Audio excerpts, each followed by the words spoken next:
शुक्रवारी पहाटे 5:30ला आम्ही निघालो होतो गावी जाण्यासाठी.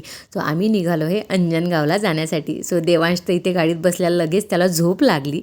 सो अंजनगावला यासाठी की 24 जानेवारी म्हणजे शनिवार आईचा वाढदिवस असतो आणि तो आम्हाला यावेळेस सेलिब्रेट करायचा होता आणि आम्ही येतो हे कोणालाच माहिती नव्हतं. सगळ्यांसाठी हे सरप्राईज राहणार होतं.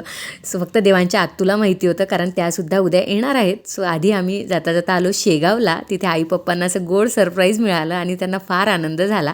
तिथे मस्त चहा नाश्ता केला आणि तिथून निघालो अंजनगावला जाण्यासाठी. अंजनगाववरून आम्ही बहिरमलासुद्धा जाणार आहे कारण तिथे बहिरम बाबाची यात्रा सुरू आहे. जी विदर्भातील असतील त्यांना माहिती असेल बहिरमची यात्रा. सो येस, अंजनगावला आलो तर आई बाबा एकदम शॉक्ड आणि सरप्राईज झाले. ती क्लिप मी शूट केली पण मोबाईल हँग झाल्यामुळे ती सेवच झाली नाही.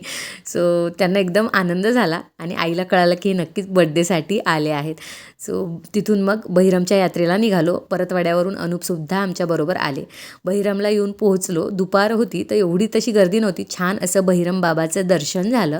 सो तुम्हीसुद्धा दर्शन घेऊन घ्या. आणि हे कालभैरवाचं रूप आहे बहिरम बाबा. सो छान दर्शन झालं आणि त्यानंतर मग आम्ही जत्रा पूर्ण फिरायला सुरुवात केली आणि देवांशला तर फार मजा वाटत होती कारण तो फर्स्ट टाईम अशी गावची जत्रा एक्सप्लोअर करणार होता. सो त्या अनूपसोबत ही राईड केली. देन देवांशनी आणि मी सुद्धा एक राईड केली. जायंट व्हीलमध्ये आम्ही बसलो. देवांशनी फर्स्ट टाईम बैलगाडा शर्यत बघितली आणि मस्त वाटत होतं. खूप मोठी यात्रा असते ही.